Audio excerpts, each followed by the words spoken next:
औज़ुबिल्लाहि मिनश्शैतानिर्रजीम बिस्मिल्लाहिर्रहमानिर्रहीम। आज की इस वीडियो के अंदर हम इंग्लिश के कंपलसरी एसएससी 1 का जो है पैटर्न को डिस्कस करेंगे कि इसके अंदर क्या चीज़ें आ रही हैं। पहला तो आपको ये देखना है कि पहला जो है समरी आएगी, यानी access to safe water sanitation and hygiene is a basic human need for health well being. Billions of people will lack and access these basic services into 2030 unless progress quadruples. Demand water is rising from the rapid population urbanization and increasing the water from agriculture population and expressing the water scarcity and month and year. ठीक है, इस तरह से जो है ना आपको एक दिया हुआ है पैराग्राफ, तो उससे आप सबसे पहला सवाल पूछा हुआ है कि इसका आप बताएं कि इसकी समरी क्या होगी। तो समरी में आपने इसका जो है ना जितने भी लाइन्स लिखी हुई है इसकी तकरीबन लाइनें गिननी है पहले। 2 4 5 6 7 8 9 10 11 12 13 14 15 16 तकरीबन 16 17 18 लाइनें दी हुई हैं। ठीक है, तो 18 को आपने 2 पे डिवाइड करना है। 2 1 2 2 4 2 3 2 4 2 5 9 2 6 2 7 14 2 8 6 9 18। तो 9 आपने लाइनों पे कम से कम इस पूरे पैराग्राफ की समरी लिखनी है। ठीक है, तो जो भी जितनी लाइनें होगी उसे पहले 2 पे डिवाइड करो और उसके बाद उसकी समरी लिख लो। इसके बाद और समरी के अंदर जो है ना अच्छे तरीके से जो है ना मतलब करनी चाहिए, वरना ये इस पर नंबर नहीं मिलते। इसके अलावा अब दूसरा सवाल है कि सवाल जवाब है तो ये छोटे छोटे इसी में लिखने हैं। और फिर आगे है कि एक सवाल यहाँ पे आया है कि give the contextual meaning of any 4 words of the highlighted underlined in the passage. तो इस तरह के ये 4 आपको नज़र आ रहे हैं कि जो है ना ये आपको वर्ड्स यहाँ पे दिए हुए हैं, और इसके साथ साथ आपको ये देखें ये आपको वर्ड नज़र आ रहा होगा। तो हाइजीन है, ऑर्गेनाइजेशन, आउटस्पेस, स्कार्सिटी एंड एक्सपीरियंसिंग, तो और क्वाड्रिपल्स, होलिस्टिक। तो इसमें से किसी के 4 के आपको लिखने हैं। तो भाई मैं पहला लफ्ज़ जो है हाइजीन, हाइजीन का मतलब होता है साफ़ सुथराई। ठीक है, क्लीनाइजिंग। क्वाड्रिपल्स का मतलब है 4 गुना। ठीक है, अर्बनाइजेशन का मतलब है सिटीज़। आउट स्पेस का मतलब है बहुत, ये जुमले से ही पता चल रहा है। The demand for the water is out space, मतलब ओवर एक्सीडेड। ठीक है, और इस तरह से पीछे से आप पढ़ेंगे पॉपुलेशन इज़ ऑलरेडी एक्सपीरियंसिंग, मतलब क्या एक्सपीरियंस करवाना किसी चीज़ को जो है ना ऑलरेडी नोन। ठीक है, एक्सपीरियंसिंग, ठीक है, उसमें already experiencing, already known. Water scarcity का मतलब होता है पानी की कमी होना है। देखो water swear water scarcity at least 1 month in the year, water scarcity is the, ठीक है, projecting increase the rate of the global temperature. ठीक है, आगे है होलिस्टिक। तो इसका मतलब निकालना थोड़ा मुश्किल है यहाँ से लग रहा है, क्योंकि देखें adopting a more integrated and holistic approach. Holistic का मतलब ये भी हो सकता है कि अच्छी अप्रोच, और होलिस्टिक का मतलब ये फास्ट अप्रोच, ये भी हो सकता है। ठीक है, ये जुमले से पढ़ने से पता चल रहा है। इसके अलावा आपको समरी का टाइटल देना होता है, तो समरी का टाइटल इसके हिसाब से वाटर स्कार्सिटी बेस्ट होगा। ठीक है, तो इस तरह से पढ़ के दे देना है। आगे है read the following poetic extract the carefully and answer the question appended to that. तो इस तरह के आपको द विंड पॉइंट से आया हुआ है, और इस तरह सवाल जवाब आते हैं। How did the poet feel the presence of wind. ठीक है, how did the wind always hit itself, और illustrate with example of the use of the 2 poetic devices in the stanza.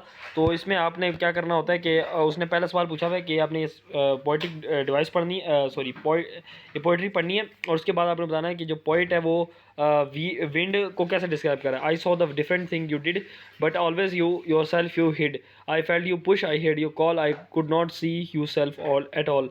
कहने का मतलब वही कह रहा है कि जो हवा है, मैं उसको देखता हूँ वो चीज़ों को कभी धक्का मारती है, कभी किसी चीज़ों को उड़ा देती है। ठीक है, लेकिन वो उससे हमेशा छुपी हुई होती है, उसे नज़र नहीं आती वो कहाँ पे है, लेकिन वो नज़र मुझे ये लगता है कि धक्का लग रहा है मुझे हल्का हल्का जब विंड आती है। ठीक है, मुझे आवाज़ भी आती है विंड की, ऐसे शाय शाय।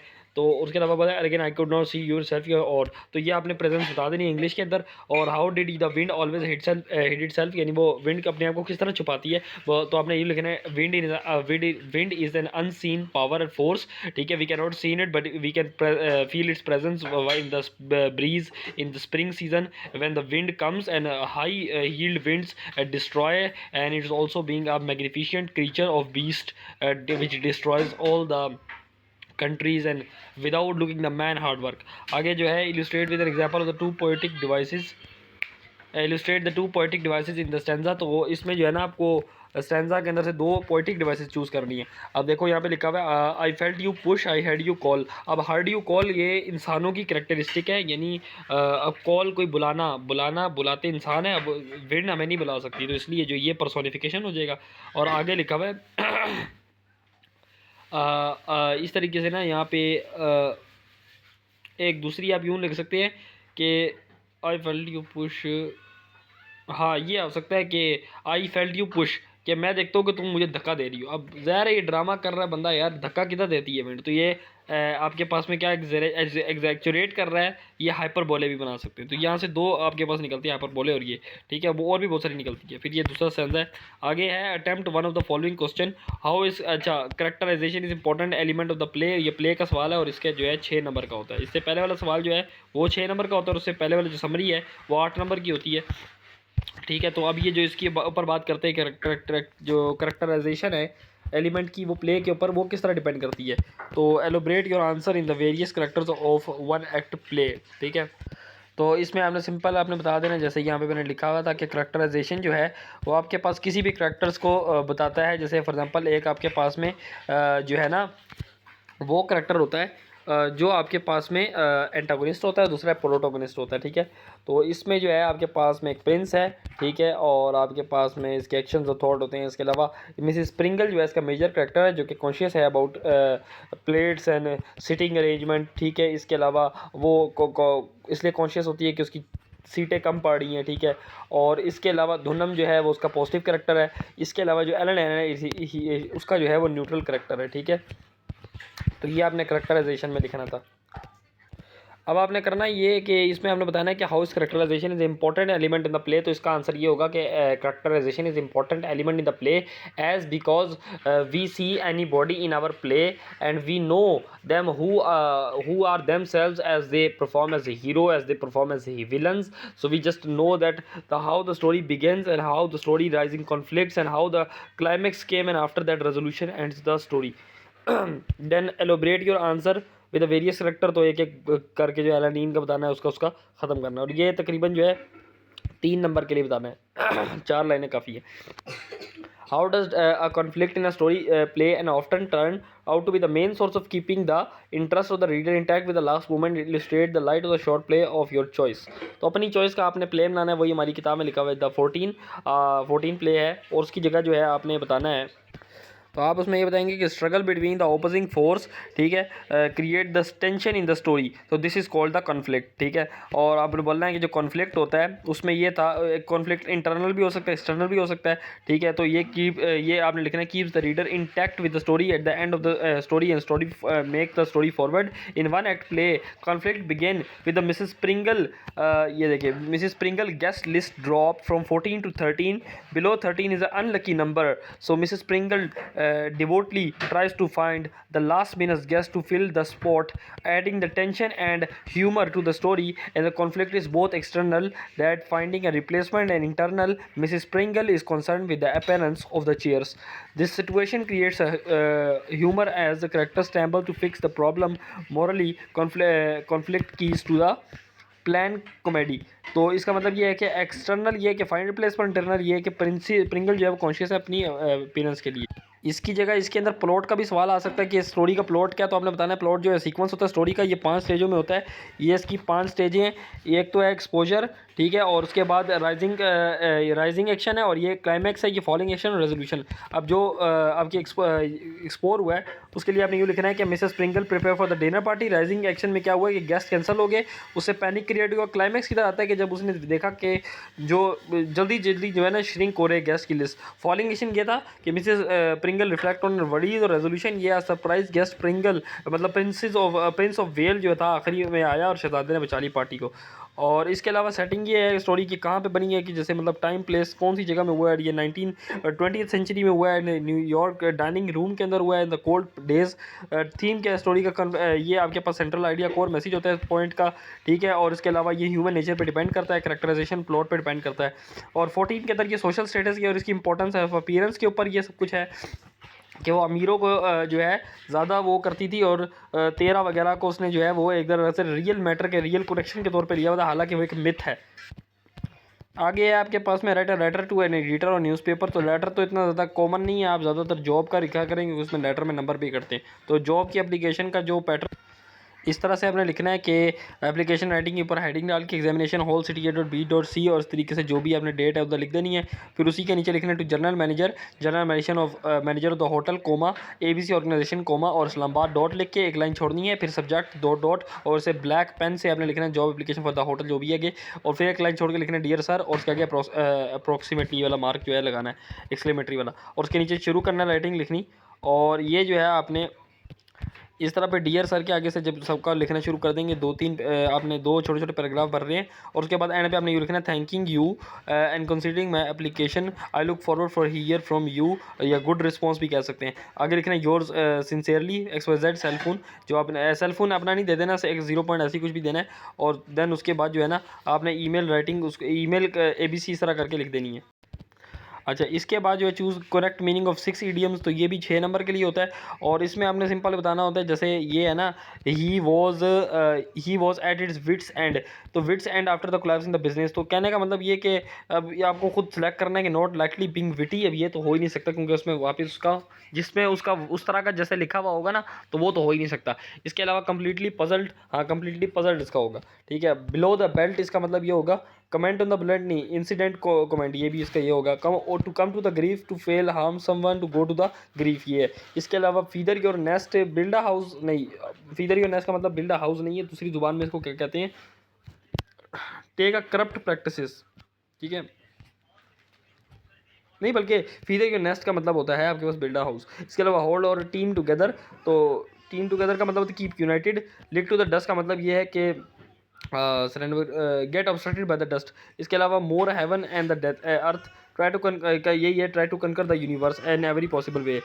और आउट ऑफ द वुड का ये मतलब नहीं है कि अवे फ्रॉम द फॉरेस्ट का ये मतलब होता है कि भाग जो सेफ्टी के लिए ठीक है। और इसके अलावा आपके पास में change the narration of the following passage में आपने फिर क्या करना होता है कि इस तरह से आपको नरेशन दी हुई है और उसको आपने चेंज करना है जैसे why are you always glue to your phone. अब आपने उसको कहना है इस तरीके से कि इसका मतलब आपने पहले उर्दू में से कन्वर्ट करना है कि इसका मतलब है why are you always glue to your phone यानी तो हमेशा अपने फ़ोन के साथ क्यों चिपके रहते हो। तो इसका मतलब ये होगा ही सैड यानी उसने कहा कि ये अब आप बता रहे हैं उसको कि किसी को बता रहे हैं आप ठीक है पेपर वाले को बता रहे हो कि भाई उसने ये सब कुछ आप सामने देख रहे हैं आईने के।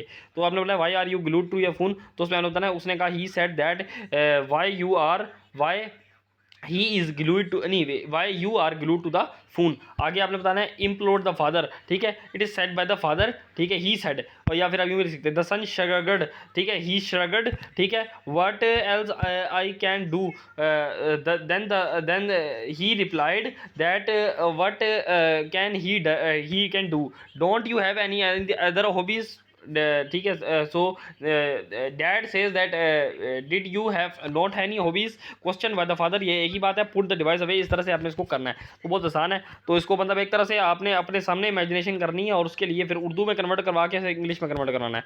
Punctuate the following line the paragraph जब भी इस तरह की चीज़ आएगी तो इसमें हमने जैसे मतलब पहला लेटर है वो स्मॉल लिखा होता है उसे कैपिटल कर दो ठीक है। जहाँ के अंदर डिडेंट आ रहा है मतलब कैपिटल डिडेंट है तो उसे स्मॉल कर दो। अब ये बात खत्म हुई है ना तो बात को खत्म करने का तरीका ये होता है कि look out the window dear ये बात खत्म होगी। At the last leave on the wall ये भी बात खत्म होगी। डिडंट यू वंडर ये भी बात है अलग। वाइट नेवर मूव्ड ये भी एक अलग बात है। And the wind was blowing ये उधर बात खत्म हो जाती है आगे। ओ माई डियर इधर वो पोस्टफी इट्स भरमैन्स ग्रेट मास्टरपीस तो भरमैन्स ग्रेट मास्टरपीस क्या होगा आपके पास में अंडरस्कोर हो जाएगा। He painted it the night that last leaf fell तो मतलब ये वो निनी वाली पोइम थी उसके अंदर से आया हुआ है। इसके अलावा आपके पास में suppose you are number of NGOs working to eliminate the menace dominance violence against the women in our society make a survey report to present it as CEO of your organization based upon the points called below। तो ये इसमें आपको जो है ना क्या करना है रिपोर्ट लिखनी है। इसका पैटर्न है टू द प्रिंसिपल इस तरह आपने लिखना है कि जो भी आएगा वो हेड या टू द मैनेजर इस तरह लिख के ABC कॉलेज इस्लामाबाद ठीक है। और उसके बाद from the XYZ member college literally society यहाँ पे आप कुछ भी लिख सकते हैं वापडा सोसाइटी ठीक है कौन सी मर्जी सोसाइटी। और ऊपर ना इस तरह से अलग से डेट लिखनी है ठीक है। पहले डेट लिख के उसके बाद ये 3 चीज़ें लिखनी है। फिर सब्जेक्ट लिखना है रिपोर्ट ऑन जिस पे भी रिपोर्ट है उसके बाद एक लाइन छोड़ के इंट्रोडक्शन व्हाट इज जो भी ना इस तरह से आपने लिखना है what is the college library and report is based upon the objective analysis ठीक है after the physical survey and the country desk after the 2 weeks of research या डाटा कलेक्शन, यूँ लिखना है। फिर उसके बाद आपने लिखना है मेन रिपोर्ट फाइंडिंग, जो जो उसने सवालात ऊपर पूछे हुए हैं ना, उसको एक एक करके आपने जवाबात देने हैं और उसके बाद उसका आपने कंक्लूजन निकालना है, ठीक है। और कंक्लूजन आपने यूँ बताना है कि जैसे लाइब्रेरी के अंदर अगर आप इस तरह की सर्विसेज कर देते हैं, अगर ये आउटडेटेड जो अपडेटेड सामान है वो उसमें लगा लेते हैं और आउटडेटेड सामान को बाहर फेंकते हैं, तो लाइब्रेरी हमारी खुशगवार हो जाएगी और मोर कंफर्टेबल होगी अगर इसमें आप साइलेंस का ख्याल रखें और टीचर्स डिप्लॉय करें। इस तरह से कंक्लूजन बता के सजेशन रिकमेंडेशन में भी आपने यही लिखना है सब कुछ कि जो है add a new science and modern books, ठीक है, subscribe and journal books, update reference material, ठीक है, provide computer and internet for the research वगैरह वगैरह, इस तरह से लिख देना है। लास्ट में आया था right the paragraph about 100 to 120 words of any of the following topics. इस पे आपने क्या करना है कि ऐसे जो आपको कोई भी टॉपिक आएगा उस पर आपने पैराग्राफ लिखना है। अच्छा, पैराग्राफ 8 नंबर का होता है तो उसके लिए आपको थोड़ा सा ज़्यादा लिखना पड़ेगा, मगर इधर मैंने थोड़ा सा कम लिखा हुआ है, ठीक है। लेकिन जैसे माय पैराग्राफ माय कॉलेज पे आया हुआ है या माय कॉलेज लाइब्रेरी, यूँ लिखना है कि मतलब आपने अपनी कॉलेज लाइब्रेरी की पॉजिटिव बातें बतानी है और अच्छी बातें बतानी है, इसमें नेगेटिव बातें बतानी नहीं होती। My college library is a very peaceful place, ठीक है, इस तरह बताना है क्या रीड स्टडी, ठीक है, rose share with the books, ठीक है, very subject like physics science, ठीक है, history. I like the library was well quiet and comfortable and chair tables are arrange so I can complete my study there. You find information easier there. The library has a section for magazines and newspaper where constantly updated on the country interviews, ठीक है। I love spreading to be ठीक है ना, help me focus and stay warm and the librarian were friendly and always tend to assist help and overall brief। तो इस तरह से आपने बताते जाना है लाइब्रेरी, लेकिन उसके अच्छे पॉइंट बताने हैं और अच्छे पहले आपने इंट्रोडक्शन देना है लाइब्रेरी होती क्या है, फिर आपने बताना है कि लाइब्रेरी के अच्छे फ़ायदे क्या हैं और नेगेटिव बातें बहुत कम बतानी है। और उसके बाद आपने बताना है कि अगर इसमें ये इंप्रूविंग हो जाए ना चीज़ें तो ये लाइब्रेरी को 4 चाँद लगा देता है और लाइब्रेरी बहुत अच्छी चीज़ है। ये बता के इसने वीडियो को अपने ख़त्म कर देना है। वीडियो कह रहा हूँ, वीडियो का तो मैं ख़त्म कर रहा हूँ, आपने अपने पेपर को ख़त्म कर देना है। और उसके अलावा लास्ट में अगर एमसीक्यूज़ की बात करें, वो मैंने ग्रामर की 2 वीडियोज़ डाली हुई हैं, उधर से आप देख सकते हैं। और ये विंड के कुछ और सवाल आते हैं, इस तरह से आप ये वाले भी सवाल पढ़ लें, ये भी पेपर में आ सकते हैं। ये सवाल इस तरह से विंड के जिस तरह पहले दफ़ा आए तो ये सवाल भी आ सकते हैं, ये उसके पैटर्न हो गए। और इसके अलावा ये सवाल भी आपसे पूछे जा सकते हैं कि थीमेटिक एस्पेक्ट क्या है विंग का, ये सेंट्रल थीम है पोइम की, ठीक है, तो ये अनप्रेडिक्टेबल होती है, ठीक है, हमें पता नहीं होता लेकिन इसको हमने खुद स्पीक करवाना होता है। और राइमिंग स्कीम की बात करें तो इस तरह की पोइम की ए बी इस तरह की राइमिंग स्कीम बन सकती है।